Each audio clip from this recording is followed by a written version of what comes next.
the Department of Asian American Studies at UC Davis, and he's inside the system seeing all of this. And look, it's really very simple.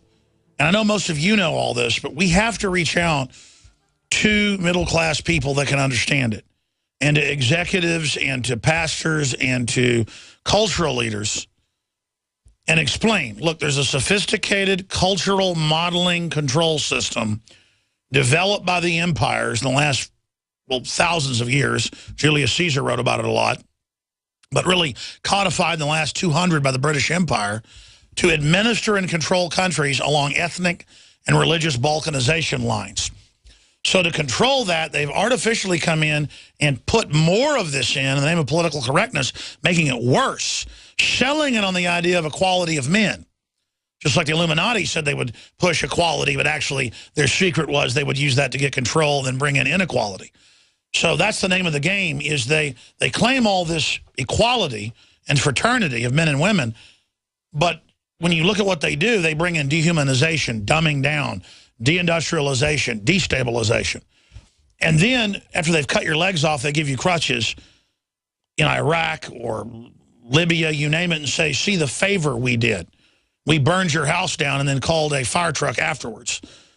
So it is a very wicked management system, and it did not even get full power itself. The West had a little bit more freedom than other cultures, and in my view, and so it was able to produce more science and technology. That was then hijacked, leveraged by a technocracy, and we're now a couple hundred years into this, and now we're going into the endgame stages. And you can debate politics all day and the window dressing of the false spectrum discussions, but you've got to pull the curtain back and look at the real machinery behind it and the little man running it, or there's no beating it. And that's why there's a compulsion to say tinfoil hat, or, you know, there's no world government, or there's no corruption, because they don't even want the debate to begin. There's no NSA watching you or listening. That's preposterous. Or, of course they're listening, and it's preposterous, you don't like it. There's no police state. Okay, there is, but it's for your own good. This is a dehumanizing system. So I want to go back to Professor Daryl Hamamoto to be able to break this down and go over where he sees us going, finish up with, you know, recap the first professor at NYU, and then go to the other professor, because he's trying to introduce the term. We know about Cloward and Piven. That itself is just one popularized example of this thought of order out of chaos, this Leninist idea, destroy it, build it back up in their new image. So we're introducing the new current war, in his view, and I agree with him, what's currently happening, so we can identify it, educate others, be aware of it, and defeat it. They're trying to control the lexicon we use, a.k.a. Ingsoc, right out of 1984, where we can't even communicate with each other. When you hear Michelle Obama say, don't use the word bossy, that's not some Kurt Vonnegut satire. That's real, and they want you to learn that everyday words are bad and that you better only repeat what they say, and that's going to change day to day. As Karl Rove, bipartisan, told the New York Times, we control reality, we control the language, you will take whatever new reality we give you. We're talking about the end of free will, so I'm going to shut up. Professor, you've got the floor. Go ahead. Yeah, so far as the First Lady boy is concerned, her scolding us for using the term bossy, I have a suggestion for her. How about biatchy? Would that be better for the First Lady boy? I don't know. But anyway, let me finish up with Rosaldo here with this notion of cultural citizenship. Part of this is to completely undermine this notion of national sovereignty. And the implication that is that if you are a Spanish-speaking person, or if you're part of the National Council La Raza, if you're part of the race, La Raza, or you are part of the people, then you are a citizen. The borders be damned. You are a citizen. You belong here. It's your birthright, because you are part of this new reformulation of what citizenship is, cultural citizenship, quote unquote. 2003. It's important to understand the genesis of these terms, because they leak into everyday discourse, and they affect political policy. The second person I wanted to talk about, and she's handling the Asian end of it, because that's going to be coming down the pike very soon. Large numbers of politically unstable, economically underdeveloped areas in China being brought into the United States, and they can dictate that to the United States because they own so much of our debt, and they want some sort of exchange. And one of the exchanges can be the exportation of political dissent to the United States, which is only going to compound the problem. And they have a ready-made front here. They have a whole 2 or 3 generations of educated middle-class people in the professions who have been reading the work and worshiping the intellectual superstar, because these are superstars. It's just like Hollywood. There's a star system in academia, believe it or not. We never hear about them, but there is one. Sure, and then everyone else starts parroting what the superstar is, hoping they get a grant. Right. They come from the elite institutions. They're the name brand marquee designer institutions. And every state university professor has to follow suit, or liberal arts colleges, down to the community college level. They set the tone, right?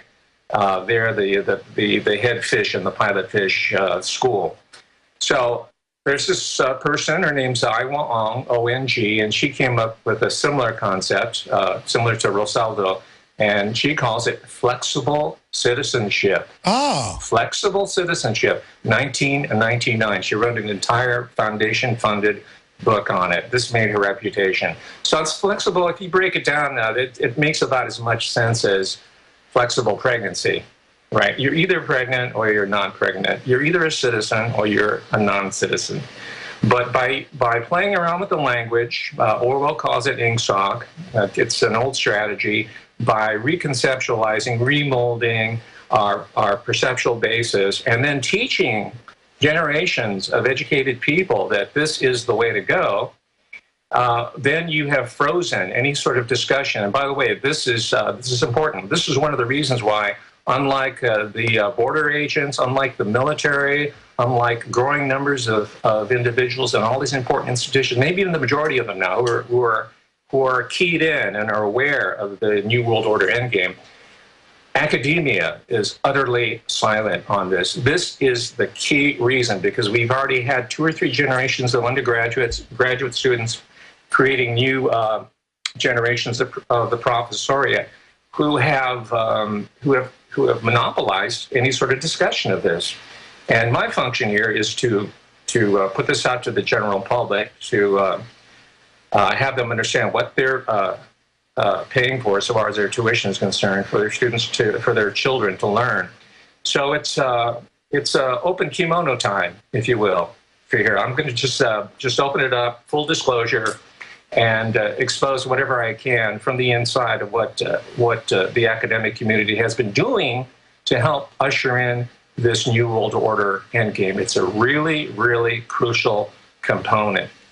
And it's so important that, as I mentioned last time, they even brought one of their top capos in, Janet Napolitano, to be the president of the University of California system in Oakland, California. So these are the 2 superstars in this framework. Now, there's another component, if I may change focus slightly, and that is what I alluded to earlier, and that's the GLBT agenda, gay, lesbian, bisexual, transsexual. And it has nothing to do with preserving the rights, the dignity of any of these groups. This is just simply another power block that is being exploited by the Rockefeller Foundation, Soros, and whoever else that gives them money, private corporations, you name it. It's a synthetically created, installed power block that's going to be, that already is in place, by the way. I've talked to other colleagues, and the upper level administration is already stocked with individuals like this.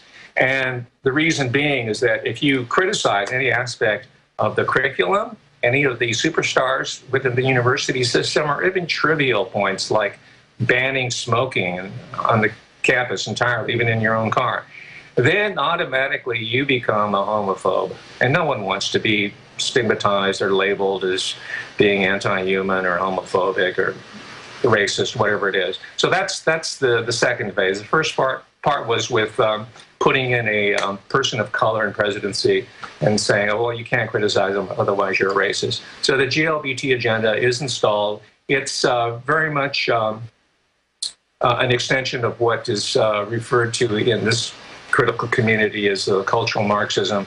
But again, cultural Marxism is an outdated phrase. It's fighting the last war. And just briefly, let me, like I did in the case of Rosaldo and Ong, identify 3 GLBT academic superstars that your viewers should be aware of. And they have had a huge, huge, huge impact on how the educated middle class, including its professionals, its attorneys, its physicians, its people in the sciences, they've had a huge impact, and there's very little discussion of these people in the larger society. Professor, get into them. Yes. This is critical information. Great. There's this one individual, her and him, because she goes by a dual gender identity. She goes by Jack/Judith Halberstam. She's at the University of Southern California, USC, or as we refer to it, the University of Spoiled Children. And she wrote a classic text called Female Masculinity, 1998. Talk about Baphomet, female masculinity. And she's talking about how gender roles are artificial, they're social constructions, and she lives her life and as a man/woman. If you want to look up her photos online, you can see what I mean. But so she's a key superstar. She has an endowed chair at the University of California. This is how they reward them.